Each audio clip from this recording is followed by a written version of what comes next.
Good afternoon. I'm Emily Auerbach, and I welcome you to Eloquence and Eminence Emeritus Faculty Lectures. We are in our 23rd year of offering this series at UW-Madison, featuring professors who are retired and are known for both their teaching excellence and their scholarly expertise.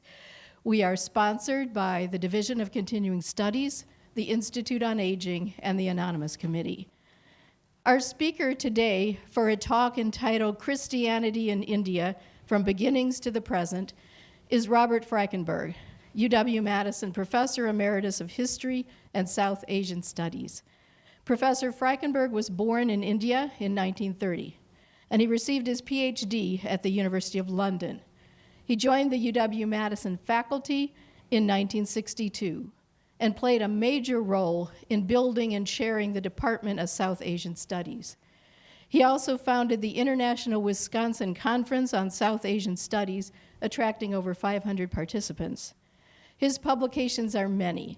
Two notable ones are History and Belief, The Foundations of Historical Understanding, and Christianity in India, From Beginnings to the Present, which was published by the University of Oxford Press in 2008. A book of essays about India, assembled in honor of Professor Robert Frankenberg, refers to him as arguably the historian most responsible for promoting studies of intercultural and interreligious interactions in the South Asian context. A pioneer of bottoms-up and Indo-centric approaches to India's history, he has stressed this perspective throughout his long and distinguished career. Please join me in welcoming for a talk on Christianity in India, Professor Emeritus Robert Frankenberg.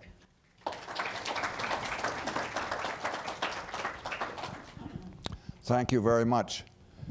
It is both a pleasure and a privilege to be able to talk to you this afternoon about this subject, about which I have been much preoccupied for the last 30 years or so. There are a number of misconceptions with respect to Christianity in India. I won't try to detail them all, but I will mention two, and I think it's good to start with those two just to sort of clear the air. One very common misconception is that Christianity in India is recent, and the second one that's related to this is that it has been an alien imposition upon India. I want to see if I can do what I can to dispel this notion a little bit. The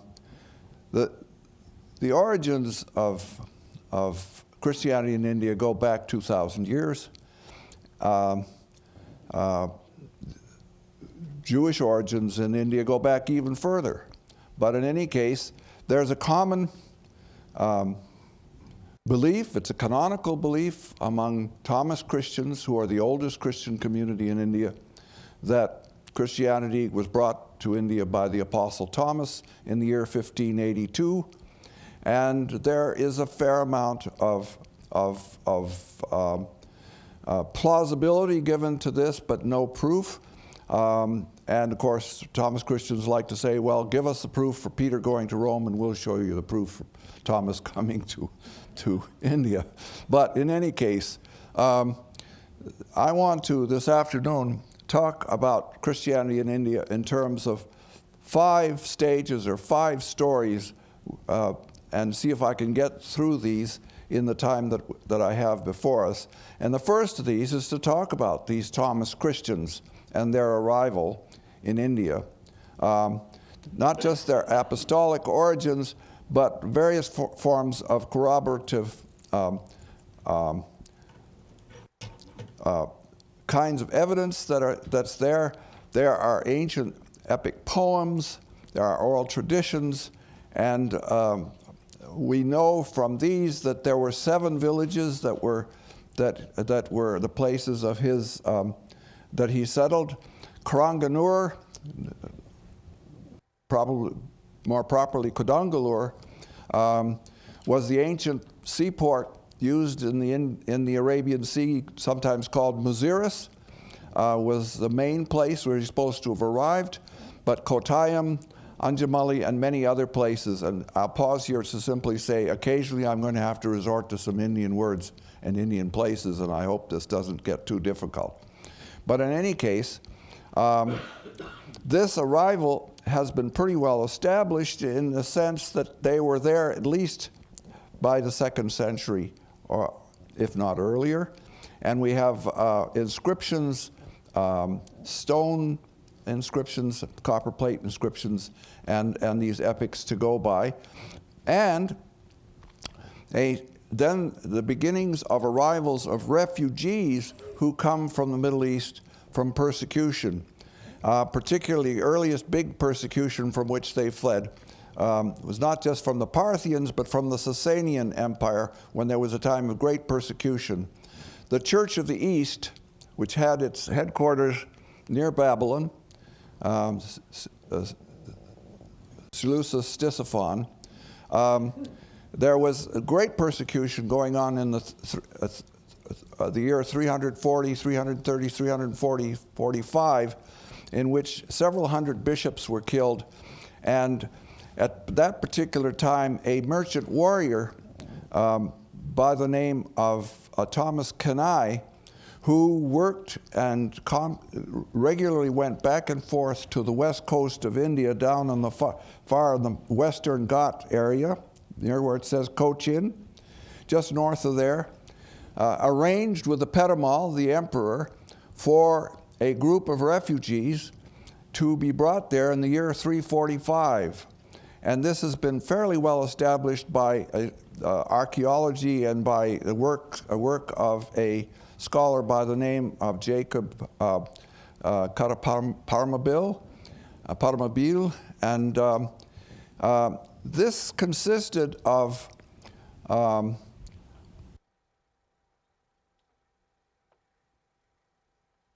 72 families, or about 400 people, 2 priests or katanars and a bishop, and they got their blessings from the bishop in Jerusalem at that time, and they arrived, and at the time that they came, the Perumal arranged for them to settle on the south bank of the Periyar River, and in fact, Paramabil's book is entitled The Babylonian Origins of the Southists of the Thomas Christians of South India. And there they settled, and they were allowed to settle in an area, according to the text, that a she-elephant could wander for 2 days, which is a very interesting story. And this became a very elite community, and they are known as the Malankara Nazranis. And they distinguish themselves as being Southists, as distinct from the Northists, north of the Periyar River, who were an older community, but who did not have as an elite status. And one of the reasons for the elite status that they held is that they claimed to be Hebrew Christians, and they also claimed royal lineage and the lineage of David. Whether this is true or not, whatever the case, they became an elite community on the West Coast, which intermingled with and worked the same kind of status as Brahmins and Nayars and people who held great estates. And there were about 40 or 50 settlements of these, and for a while, after the year 1000 and in the 1200s, 1300s, these were even knit together into a sort of loose kingdom called within a kingdom under a capital of Mahadevapuram, and this is the condition that they were in about the time the Portuguese arrived. One of the interesting texts relating to the Thomas Christians is the Acts of Thomas. This also indicates that Thomas came, but it's a fanciful tale. But it is in the idiom of the East, and in fact gives a kind of poetic presentation of his going. But where he goes to is in the Punjab, and according to the text, a king, Gondophares, a Bactrian king, invited him to come there and build his palace. According to the text, he went there. the king said, I'm going away on pilgrimage. Here's the money, build a palace. The king went away, and Thomas the apostle noticed that there were many poor people, many hungry people, many suffering people, and he expended all of his money on this. And when the king came back, he was very angry when he said, where is my palace? I can't see it. And Thomas said, well, I've built a palace for you in heaven. And the story goes on. There are many, many parts of this. The question is, was there ever a Condafaris? About 200 years ago, a cache of coins were found, a hoard of coins was found in the Punjab, and in that cache of coins was the coin of King Gondophares, who reigned from around the year 48 to 55 or thereabouts. So we know there was this king, and one of my graduate students actually presented me with this coin. So this community became very Indianized. You can almost say that they were Indian or Hindu in culture. They were Christian in doctrine, and they were Syrian in their ecclesiology. Almost all the Thomas Christians looked to the Near East and to the Mesopotamia, to Babylon, and to Antioch, but particularly to Babylon, and for their prelates, their high metrons, as they were called. And this continued to be so. The Church of the East didn't have a pope, it had the Catholicos. It wasn't called a patriarch, it was called a Catholicos. And this person would, in fact, ordain priests and bishops who were to come to India in those early years. This community is still extremely strong in India. And in fact, you'll find bits and pieces of this community in every other Christian community as well as their own. The most wealthy live in their great palaces, their Theravads, on their estates. They are to be found among Pentecostals, among Catholics. They're very strong among the Catholics and so forth. In fact, the story of their relationship with the Catholics is a fairly fraught story and brings me to the second of these waves of growth of Christianity in India. This is with the coming of Vasco da Gama in 1498. He achieved what Columbus had set out to do. He reached India. And he was met on the west coast of India, of Africa, near Mombasa, by two Indian Christian pilots or sailors, seamen, who offered to guide him into the shore of India and helped him to get across to Calicut, where he first landed. And we know about his earliest relationships there with the Samudra Raja. The Portuguese corrupted the word into Samarin. The Samudra Raja, the Lord of the Sea, who was the ruler of that city-state. But of course, there were many Moors, there were many Arab sailors there, many Muslims, who resented the coming of the Portuguese and tried to undermine their position in Calicut. And very soon, an incident occurred in which several Portuguese were killed, and then Vasco da Gama's fleet bombarded the port, and difficult relations went on from that time forward as the Portuguese established themselves on the west coast of India.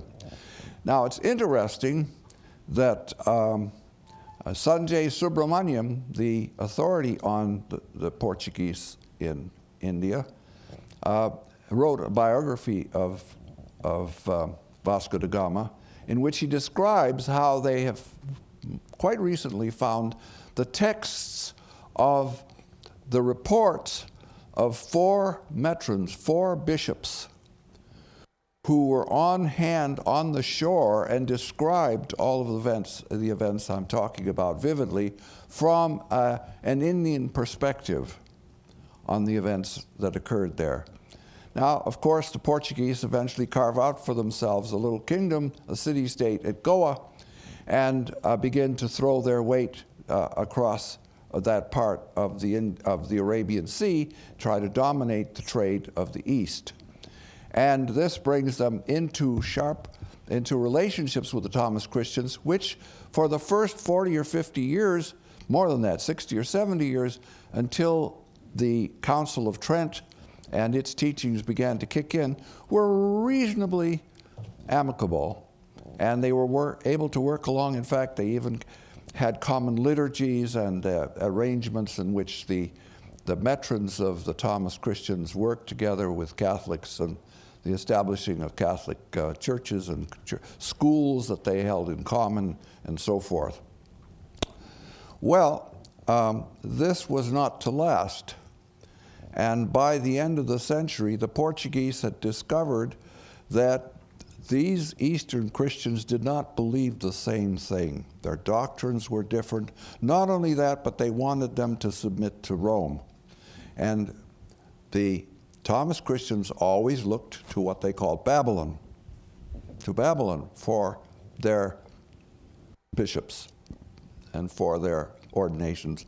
Their training ground had been at Nisibis and Odessa, and they'd still looked there for their inspiration. Well, the Portuguese cut off their contact with this and tried to capture bishops as they were being sent to India, and Archbishop Menzies of Goa in 1599 put forth an edict, the Edict of Diampur or Udayampur, in which he said that henceforth the Catholic Church would assert its authority over all the Thomas Christians of India. The authority on which this was done was something called the Padroado, the patronage of Portugal that the Portuguese king had received from the Pope for dealing with the Christians that were in Portuguese domains.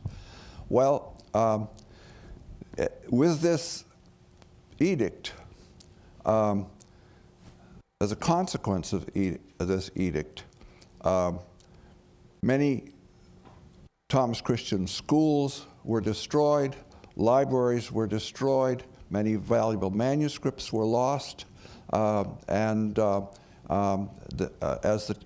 the Thomas Christians were put into subjection to the Roman See and to Goa mainly. As a consequence of that, a whole new separate kind of Catholic Thomas Church, Catholic Thomas Church arose in India. But many of the old Thomas Christians never submitted. They submitted on the outside, but on the inside they tried to subvert and they tried to get around. They kept trying to get people off to Mesopotamia to get new bishops, and their archdeacon kept working away with them. And in fact, people in Mesopotamia kept sending out bishops, but many of whom were captured by the Portuguese, and the tension went on. Finally, there was one by the name of Mar Attala, who was captured in Mylapore, the place where the Apostle Thomas is supposed to have been martyred on the west coast of India by Madras. Attala was taken to Goa, and the Thomas Christians knew that he was there. They begged for him to be brought ashore. He was not brought ashore. He disappeared, and we know from later texts that he was drowned and just disappeared altogether. By that time, of course, the Portuguese, the Goan Inquisition had been installed in 1560, so that there was a whole machinery of the Inquisition that was employed. Well, the Thomas Christians were outraged at this, and their archdeacon and many of the priests came together in 1653. This event to Attala occurred in 1648. Came together in 1643 and at a place called Coonan Cross swore an oath of independence from Rome. And this is just the beginning of the schisms that then would go on for a long period of time. There are at least 7 or 8 or 9 different Thomas Christian ecclesiastical structures today. Some of them Protestant, some of them Catholic, some of them Orthodox, some of them Syrian, and so forth. All of this then develops from out of this time of schism. In the meanwhile, Catholic missionaries had been spreading out outside of Goa into Hindu countries where they could establish themselves. And one of the most prominent, of course, was Francis Xavier. And he went down the coast and around the coast, the tip of India, and up on the eastern side.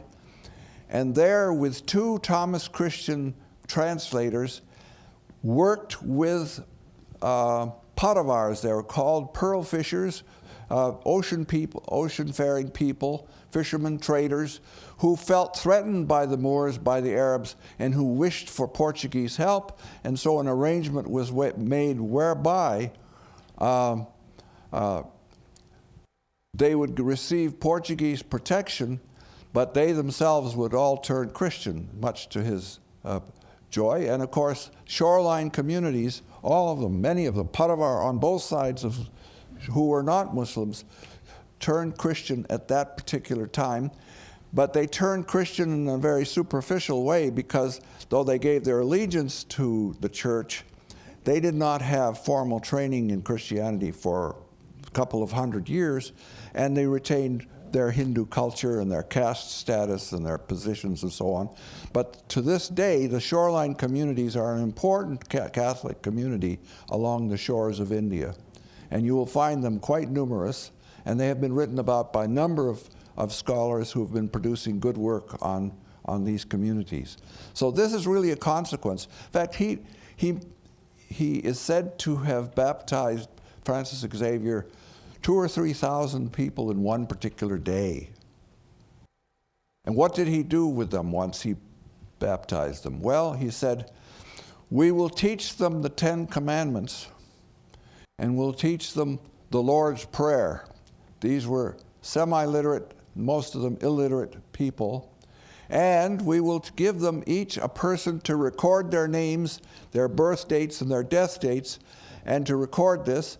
And we will ask them to have a time of prayer every morning at the ringing of a bell. And a bell was placed in every village along the shoreline. So that tradition still continues, and that community is still there. Now, another notable Jesuit who came to India at the beginning of the 17th century was Roberto de Nobili. Roberto de Nobili didn't go to the lowest people, which is what Xavier did. He went to outcasts, untouchables. Oh no, he went to the great temple town of Madurai, which has a daytime population today, if you were to go into the temple, of over 100,000 people. A huge temple with markets and all kinds of things going on. He went there and he learned Sanskrit, and he put on an ochre robe, and he made himself into a Brahmin. Said that he was a Brahmin and that he was bringing the true Veda, and began to win disciples to the faith at the top. He didn't win very many to begin with, but his progress was steady. Franciscans and other orders were outraged by what he was doing, but this is sort of similar to what the kinds of radical steps that Jesuits did in China or in Southeast Asia or in Vietnam and places like that, where you have very similar Jesuit kinds of accommodation to local culture. As a consequence of this, a monastery was established in the mountains, which is still there, and there were some of the notable Tamil scholars of the next couple of centuries were in fact Jesuits. and they had Sanskrit names that they went by. In the case of de Nobili, his Tatu Voja. In the case of Constance Beskik, his title was Veeramani Swami, and so forth. So at Shambhaganur, you have the records of all of these people. And so a Brahmin community was established there, which was then reestablished in the 19th century after the Jesuits were abolished in the 18th century. And it's a very strong community to this day. So that if you look at Catholic Christianity in India, Catholics are the largest Christian community in India. And I suppose I should have said something at the beginning of how many Christians are there in India. I'll make this small digression at this point because I think it's important for us to at least deal with the question. It's very controversial. The census is politicized, and it is not in the interests of Hindutva people or other people to admit how many Christians. Sometimes the number, at least the number of 2.3 to 2.5% of the population of India is considered to be Christian to this day. And by various estimates that I have found, but other studies, archaeological surveys, and so forth, it's up to 7%. Well, if you take 7% of 1.2 billion people, you're talking about a larger Christian community in India than there is in any country in Europe. It's coming close to what the Christian population of China is going to be, which is also going towards 100 million or thereabouts. Now, of that 100 million, over half of that, more than half, maybe 60% of all Christians in India are Catholic. But it's not as simple as that. There are 28 archdioceses. In the Latin Rite, 121 dioceses. There's a Syro-Malabar Rite, 26. And wouldn't you know it, there's a Syro-Malankara, because part of the Malankara in the 20th century were brought under Rome because of the various disputes they've had, and it's a terribly Byzantine story of complexities, of struggles over who was going to be the bishop and so forth. Successions were very complicated. And these successions are made more complicated because it so happens that the people of southwest India, the elite communities, are matrilinear in their social structure, and these are a very Indian community.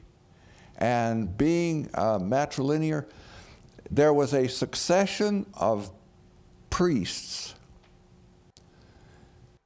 in which the nephew would get the priesthood from his uncle. His sister's son would become the next bishop in his succession. And there are succession stories of bishops that go back 80 generations. 80 generations. So they trace themselves back, you see, to Thomas. Now that is what the Malankara people do.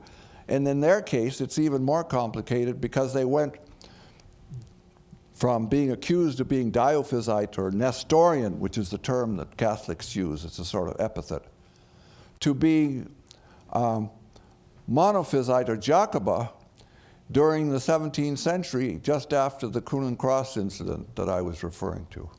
So this is rather complicated business. So there are these three hierarchies of Catholics in India. Now the third community that I'd like to talk about this afternoon are the beginning of what we could call the Protestants, but they didn't call themselves Protestants, Pietists from Germany. But what I'm interested in are the Pietist Tamils, Pietist Tamil Christians. Pietist Tamil Christians have their roots in a Danish trading community on the west coast of India, halfway down the coast from Madras, Tanjore, in the delta of the Kaveri River, in which the Danish had a station, and the English, who didn't like the Danish trade, smuggled 2 German missionaries to the Danish mission in order to establish them there so that they could hurt the Danish trade. So it's a long and complicated story, except to say that Ziegenbalg was a university-trained person from Halle University, the student of Wilhelm Franke, and Franke was a great pietist who believed that every man, woman, and child in the world should have access to Holy Scripture, and in order to have access to Holy Scripture, this person should be literate and numerate. And not only should that person be able to read the Word of God, but that person should be able to read the Word of nature. And the Word of nature, this was at the beginning of the German Enlightenment, as distinct from the French Enlightenment, in which science and the study of nature was very much prized, and he had his own Kunst- und Wunderkammer and so forth in his orphanage in Halle, his Waisenhaus. And he had trained Ziegenbalg, and he put his hands on these 2 young men, Ziegenbalg and Plutschau, sent them off to India in 1706, where their first task was to translate Scripture, set up Copernic Press, put together schools, and start giving people literacy. And this is something that Ziegenbalg immediately did, and with some success and modest success. He soon had several dozen schools, and there were small groups of, so we say, chapel school preachers, catechists, and so forth who worked with him in that. At the same time that Ziegenbalg was doing this, he can be seen in some respects as one of the very earliest of the Orientalists, because he got in touch with the high literati of that area and began to record their beliefs and their understandings of the world, their philosophy, their theology, and so forth. And we have something like 200 of his letters back and forth between Tamil pundits and Ziegenbalg. All of this has now recently been published by Daniel Jayaraj, so that at 2 levels he was working. And he died in 1717, as still a comparatively young man, feeling that he hadn't accomplished very much. Though he had built a church, which he designed in Tranquebar, which was anathema to the Danes who kept their old church there, and so forth. But, and of course, the Jesuits were not very pleased with his presence there either, because after all, he was a Protestant, he was a heretic. But what I had noticed in the study of Christianity in India, there's a sort of incubation period. And other missionaries came out. And finally, in the middle of the century, another person come from Halle by the name of Christian Friedrich Schwarz. And eventually he was to become the Raja Guru of the Maharaja of Tanjore. But in the early days, he trained and had pilgrims that he trained, who sent out 2 by 2 all over South India to different villages and different places, and they established little congregations along the way. Most of them were not lowest caste, they were in the middle class, literate caste, Valalar caste people. And as a consequence of this, I see a kind of period of incubation, and finally there's an explosion. And by the end of the 18th century, there was a mass movement that occurred way down in the tip of India in an area called Tirunelveli, in which in one short period, over 3,000 Nadars, they're called now, Nadars, became Christians through a convert who had been a disciple of Christian Friedrich Schwarz. Schwarz established schools which the Maharaja himself funded, and 2 other Maharajas, 3 schools. And these schools trained not only preachers and teachers, but they also trained the Maharaja, who had been, in fact, his son had been a protege of Schwarz, Serfoji, who became the Maharaja, was one of the earliest members of the Royal Geographic Society, and strongly interested in the Enlightenment and science and the development of knowledge in South India. This is all stuff which had happened quite early. And one of the major disciples and a classmate of Sir Photji was a leading Tamil writer. He had become a Tamil writer, and for 60 years, Vedanayagam Shastri worked there and trained people in those 3 schools. And they, of course, helped to train people further south in where the mass movements were taking place. So that there's an expansion of Protestant Christianity. They wouldn't call it that. They would call it evangelical, Tamil pietists or Tamil evangelical Christianity in the Deep South, which continues to this day. It's one place in India, one of the places in India where when I met at the railroad station, and in the bishop's white car, there's a sign on the back window that says, "Jesus is Lord." And you know, if you're from the part of India where I grew up, where Hindus are dominant, this is not the kind of thing you put in the window of your car. So it's rather astonishing to see what kind of an influence this Christian community has in that area. Now, that community has continued to grow, and it's an important community, and it had an influence on the growth of Protestantism everywhere else in India, just as the Thomas Christians are to be found everywhere, in every denomination that I think exists.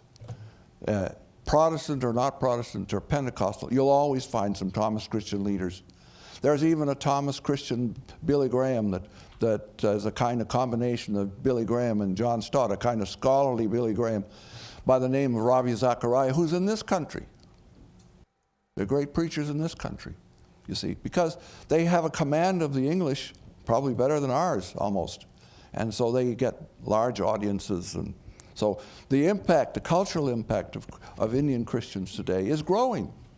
Because I could go back and we could talk about why is this so, but this is because these roots were planted and there was this sort of period of incubation. Another thing that occurred is that once persecution came upon a group of Christians, and there were whole bunches of villages that became Christian, and they turned their temples into schools and chapels and so forth, persecution came upon them, and they were thrown out of their villages. Well, they established what they called, they went back into the Old Testament and they found something there called the villages of refuge. And they established in Tamil country villages of refuge. The first of them was called Mudalur. The second one was called Nazareth, and so on and so on and so on. First one means first village.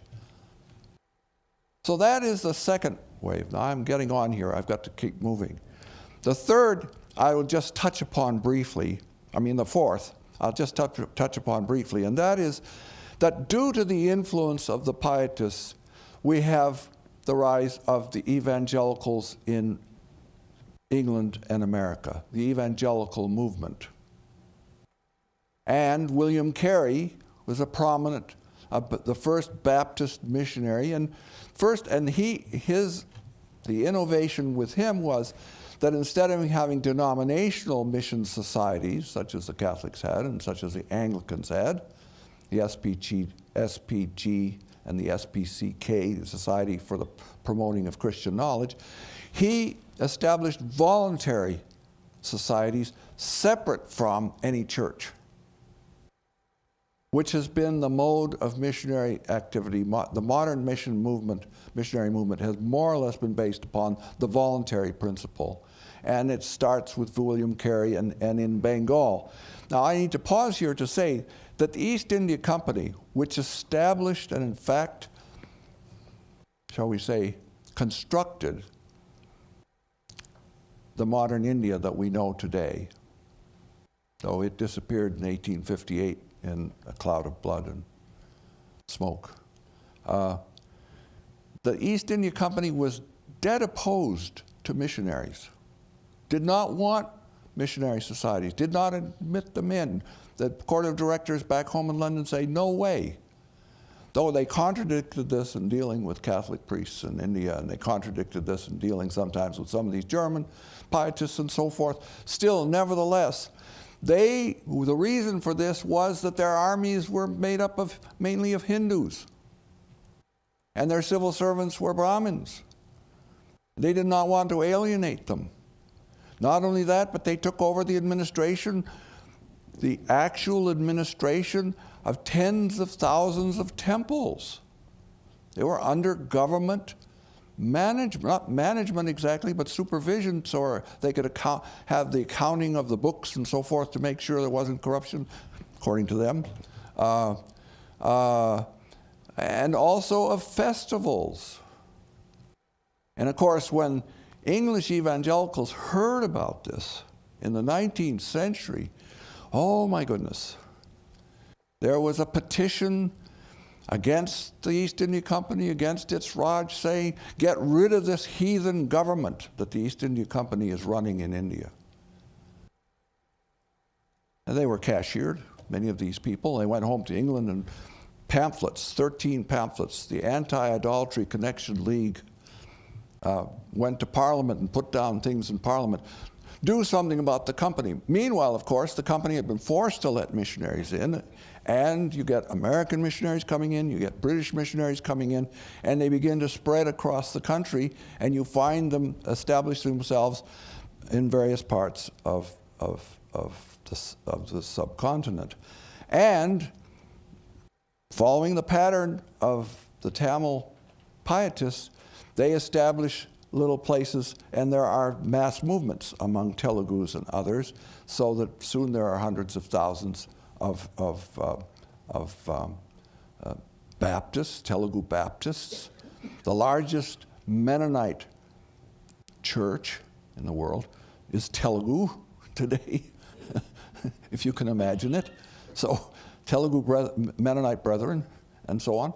So they spread across the country, and it's a long and complicated story, except to say that the influence of the pietists and of their mission spread over, and then you get the coming of the admission, the formal admission of missionaries.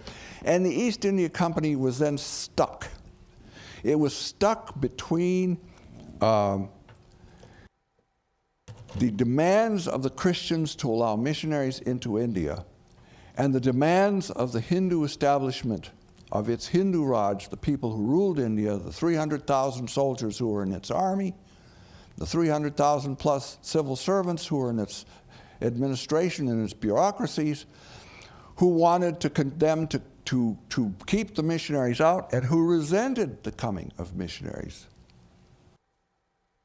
The East India Company was just caught in a hopeless situation, and eventually this was to lead to acrimony and to rebellion, and finally to the Indian Mutiny, and in a sense to the beginning of the end of British rule in India, because it really begins with a reaction against the companies having to try to straddle two things, be both Hindu and Christian at the same time.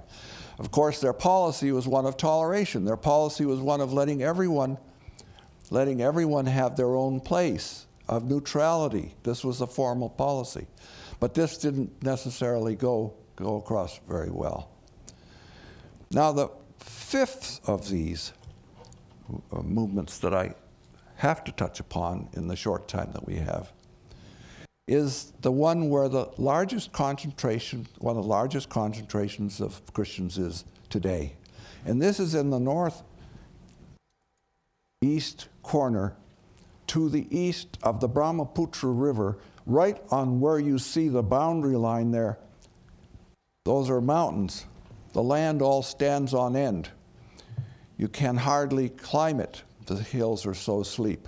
In fact, one missionary finally, when he was describing this as not a horse, not an elephant, nobody can climb this thing. And yet they had to go up by foot among these people who lived along the edges of the subcontinent, and everywhere inside of the subcontinent there were tribal aboriginals. Tribal aboriginals who had always somewhat been at odds with central power, with any kingdom, with the oppression that they saw They, when they were absorbed, were considered untouchable. So they remained separate. They kept in their fortified villages. They attacked the plains. They attacked the Hindus. They attacked the people. They resented Hindu merchants who they said were money-grubbing people who were constantly cheating them, and so forth and so on. So they would sometimes do 3 or 4 attacks upon the Assam plains every year. And there are among those people at least 7 of those tribal groups, all of whom became Christian over the last century. The Nagas, the Nagaland, the Khasis, the Garos, the Mizos. And how did it happen? It's a fascinating story. It's a fascinating story about how an Assamese school teacher who had become a Christian had visiting him a Naga who would come down to trade in his little town up on the upper reaches of Assam. And he and his wife befriended this Naga, and over a period of several years, this Naga became a Christian. And then the Naga said, I feel that I'm not being very kind to my own people. You must take this Christian message to my people. So what happened is he took Gulula with him to the Nagas at the foot of the hills and said, I want to take him up to our village. Oh no, he's a spy. We don't want him coming. He'll get killed. But they pleaded, and he said, well, I'll take my chances. So he was taken up into the hills, and then when he got up there, they were outraged to see him, and he was imprisoned, put in a bamboo cage, and there he decided that the only thing he could do was pray and sing. So he sang, and he had all kinds. He had a good voice, and his voice would attract the little children and would attract the women. And after a while, they got attracted to what he was doing and what he said, and he persuaded. Before long, to make a long story short, about a dozen or more of them became Christians. And then he said, well, I want to take you down to the plains to meet a missionary down there who will baptize you. And then they took him down, and then down there, Dr. Edward Clark said, I want to go up into the mountains there too. This is how it started with the Nagas. How did they do it? He then went and translated, painstakingly translated 50 Naga languages there are. This was only our language, one of the 50. Translated this, slowly translated the Bible into Naga. I might add here that I have colleague friends who've been working on what missionaries did for the Assamese language, meanwhile on the plains among the high caste people. But up there this happened, and eventually a whole village was formed, and a separate village of refuge was formed, which was an entirely Christian village with a school where they taught modern sciences, where they got modern American magazines. This is an American missionary, American Baptist missionary. Today, somewhere around 98% of all the Nagas are Christians. The Mizos, 85%. Among the 7 sisters of the tribes along the, of course, this has meant there have been lots of trouble with the Indian government, with the Assamese government. They themselves felt that they didn't even belong to India. They said, we want to have a separate independent state, we want to have our own country. And of course they declared, when Nehru went up there in 1947, he says, now I want you to behave yourself and to submit yourself to India. They said, no way. They didn't want this. They turned their back on him, walked away, ultimate insult. And there was armed conflict for many, many years, and there still is. But in 1963, the state of Nagaland was established, in which you can find, if you look at the Legislative Assembly and the membership of the Naga Church, you'll find that there's almost a 1-on-1 correlation between the members of one and the members of the other. They're very, very similar. At this time now, there are other influences that have come in amongst the Nagas. There are Catholic Nagas, and other denominations have come in. To begin with, the Nagas, they were very strict. Missionaries were very strict. They said you shouldn't drink, they shouldn't do this. Now new Presbyterians have come in. They said, oh, this is not so bad. And so there have been changes here that have been made. But the largest Christian communities in India, aside from the Thomas Christians of the southwest, are in the far northeast. And if you put these all together with all of the various Christian communities in different parts of India, I will just close with a couple of statements here. And that is, there were Indians who did the converting. And they were Indians who brought, it was usually the same people who brought the message to their own people. What did the missionaries do? They were translators. They were hewers of wood and drawers of water. They established printing presses. They established schools and so forth, and hospitals and so forth. But no mass movement was ever run or engendered by a missionary that I know of, except for Francis Xavier. That's one thing. Second thing here, that there's a cultural hybridity. They are, shall we say, Hindu in culture.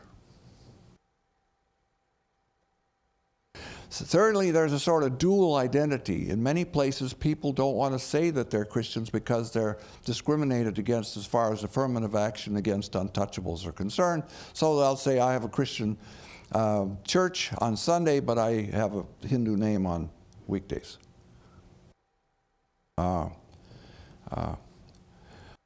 Fourth thing that's very interesting here is that though English was brought to India and mainly pushed by the Brahmin elites who worked under the company, who demanded English because they wanted it for themselves, and though missionaries originally opposed that and wanted vernacular languages to be stressed, nevertheless, since, in the case of the Nagas and so forth, all of their Bibles are in the Roman script, they've learned English very quickly and very easily.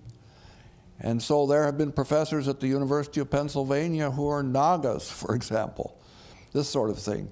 People who have learned English, so that just as India today is the second largest English-speaking country in the world, and very prominent in literature and science and so forth.